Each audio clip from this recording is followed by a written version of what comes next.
আমি সবসময় যে তথ্যগুলো দেই সেগুলো অথেন্টিক তথ্য এবং সতর্কমূলক তথ্য দিয়ে থাকি। উৎসাহিত হওয়ার মতন কোনো তথ্য দেই না। যেটা যখন আমি জানতে পারি সেটাই দেই। তো মূল কথায় আসি যে দুবাইয়ের বর্তমান ভিসার কি পরিস্থিতি? দুবাইয়ের ভিসা আ জুন মাসের আ মাঝের দিকে অর্থাৎ ১৫ তারিখের মধ্যে খুলে দেওয়ার একটা অ্যা মানে রিউমার ছড়াচ্ছে। তো এই বিষয়টা নিয়ে আমি আজকের এই ভিডিওটা। তো দয়া করে ভিডিওটা অবশ্যই শেয়ার করে দিবেন যেন সবাই সতর্ক থাকে এবং সতর্ক হতে পারে। তো আমরা জানি যে বর্তমানে দুবাইয়ের ভিসা খোলা আছে। তবে কোন ধরনের ভিসাগুলো খোলা আছে বা ওই ভিসাগুলো কিভাবে পেতে হয়, কি প্রসেসে যেতে হয়, সেগুলো কিন্তু আমি পূর্বের একটা ভিডিওতে আমি জানিয়েছিলাম। প্রতিদিন তো আর ভিডিও দেই না দুবাইয়ের ভিসা নিয়ে। যখন যে তথ্যটা সঠিকভাবে উদ্ঘাটন করতে পারি বা জানতে পারি সেটা তখন তুলে ধরার চেষ্টা করি। তো বিগত বেশ কয়েকদিন আগে, অনেক দিন হয়ে গেছে, প্রায় ১ মাস হয়ে গেছে যে আমরা জানিয়েছিলাম গত মাসের খবর যে বাংলাদেশ সরকারের সাথে দুবাইয়ের সরকার যে একটা মিটিং করছিল হাই কমিশন। তো সেখানে বলেছিল যে দুবাইয়ের ভিসা খুলে দিছে ডক্টর মোহাম্মদ ইউনূসের সাথে বৈঠকের সময় বলছে। তবে সেই ভিসাগুলো কোনগুলা সেটা ওই ভিডিওতে জানিয়েছিলাম। তারপরেও এই ভিডিওতে আমি একটু ইঙ্গিত দিয়ে বলি যে দুবাইয়ের ভিসা খোলা আছে আপনার এই ভিজিট ভিসা খোলা আছে। তবে সেগুলো হাই প্রফেশন ভিজিট ভিসা খোলা আছে। সেগুলা পেতে হলে কারা পাবে বা কারা মানে পাওয়ার যোগ্য সেটা কিন্তু আমি পূর্বে কয়েকটা ভিডিওতে বলছিলাম।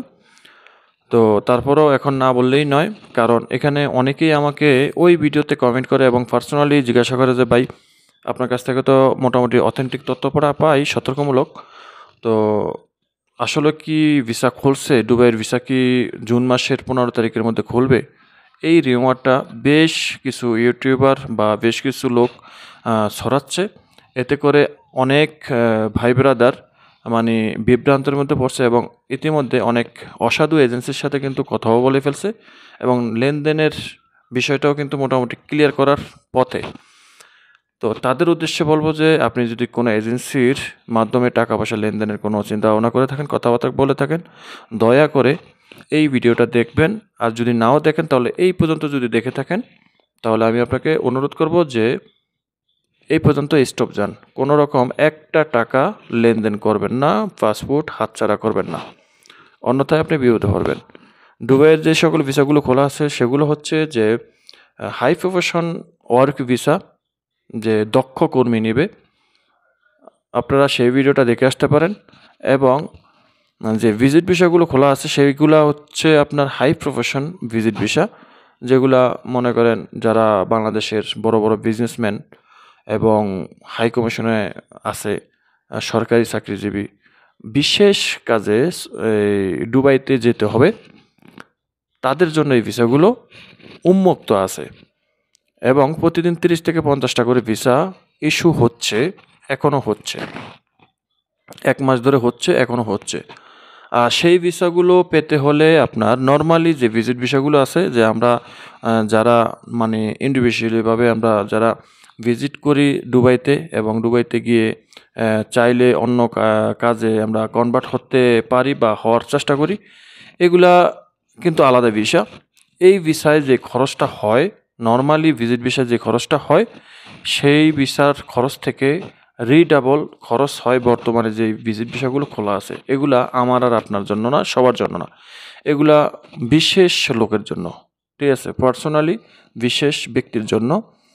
এবং এই ভিসাগুলো নিতে হলে দুবাইতে অবস্থানরত যে বাংলাদেশ হাই কমিশন বা বাংলাদেশ এম্বাসি আছে, ওই এম্বাসির কাছ থেকে নিতে হয়। এবং কাগজপত্র দিয়ে যে আমি একজন বিজনেসম্যান বা আমি একজন সরকারি চাকরিজীবী বা আমি একজন সরকারের কোনো পোস্টে আছি, কোনো একজন উপদেষ্টা কিংবা আমি হাই কমিশনে কাজ করি, তো আমি দুবাইতে ভিজিট করতে হবে, ঠিক আছে? সেটার রিজন দেখাতে হবে, কাগজপত্র প্রুফ দেখাতে হবে যে আমি আসলেই এই ক্যাটাগরির, আমি একজন বড় বিজনেসম্যান, আমি দুবাইয়ের সাথে ইম্পোর্ট এক্সপোর্টের ব্যবসা করি, ঠিক আছে? দুবাইতে আমি এখন দুবাইতে যেতে হবে 1 মাসের জন্য, 15 দিনের জন্য বা 2 মাসের জন্য বা 90 দিনের জন্য, সেটার প্রুফ দেখাতে হবে, তার লাইসেন্স দেখাতে হবে, তার কাগজপত্র দেখাতে হবে, আনুষঙ্গিক অনেক কাগজপত্র সাবমিট করতে হয়, তারপরেই তার একটা ভিসা হয়। কিন্তু সেটা নর্মাল কোনো ভিজিট ভিসা না। আশা করি এই পর্যন্ত বুঝতে পারছেন। এখন কথা হলো যে 15 তারিখে, জুন মাসের 15 তারিখের মধ্যে দুবাইয়ের সকল ভিসা খুলে দেওয়ার সম্ভাবনা আছে একদম। অনেকে বলে 90%, 99%, 100%। ভাই, এই কথার কোনো ভিত্তি নেই, এই কথার কোনো প্রুফ নেই।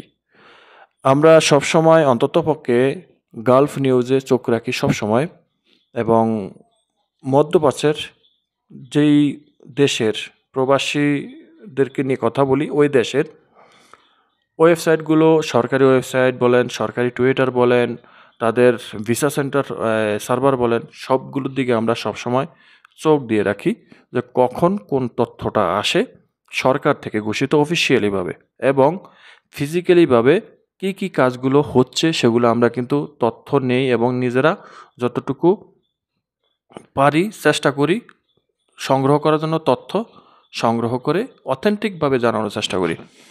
এখন পর্যন্ত অন্ততপক্ষে দুবাইয়ের এই গালফ নিউজ আছে, গালফ নিউজের মতন একটা হাই প্রফেশনাল নিউজ পোর্টাল, সেখানে কোনো তথ্য নাই, সরকারি ওয়েবসাইটে কোনো তথ্য নাই, মানে কোথাও কোনো তথ্য নাই যে দুবাইয়ের ভিসা খুলবে।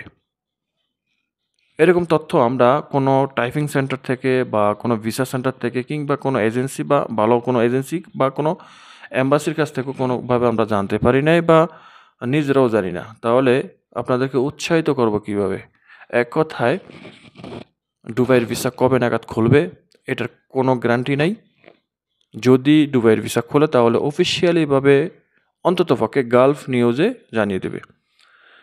দুবাইয়ের ভিসা এখন সম্পূর্ণভাবে আগের মতো বন্ধ আছে, আর যে ভিসাগুলো খোলা আছে সেগুলো আমরা ইতিমধ্যে জানিয়েছি যে দক্ষ কর্মী নেবে, হাই প্রফেশন ক্যাটাগরির লোক নেবে, এবং হাই প্রফেশন ভিজিট ভিসাগুলো খোলা আছে, যেগুলা যেতে গেলে অনেক ধরনের কাগজপত্র বা সার্টিফিকেট সাবমিট করতে হয়।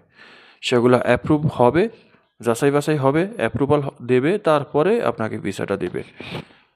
ইতিমধ্যে কিন্তু অনেকেই কিন্তু 2 নাম্বার লাইনে এই দুবাইয়ের ভিসা নেওয়ার চেষ্টা করে, কিন্তু সেখানে কিন্তু আবার ভিসা রিজেক্ট হয়ে যায়, এয়ারপোর্ট থেকেও কিন্তু ফেরত দেয়। যখন ইমিগ্রেশন যায়, ইমিগ্রেশনে গেলে সেখানে যাচাই বাছাই করার পর তার ভিসাটা রিজেক্ট করে দিয়ে, ক্যান্সেল করে দিয়ে তাকে ওখান থেকে নিষিদ্ধ বানিয়ে তারপরে দুবাই থেকে ফেরত পাঠায়। ইতিমধ্যে কিন্তু এরকম ঘটনা ঘটছে। দয়া করে আপনারা কোনো এজেন্সির সাথে টাকা পয়সা লেনদেন করবেন না, এবং 2 নম্বর কোনো ভিসা নেওয়ার চেষ্টা করবেন না। 2 নম্বর কাগজপত্র দিয়ে ভিসা নেওয়ার কোনো প্রয়োজন নাই।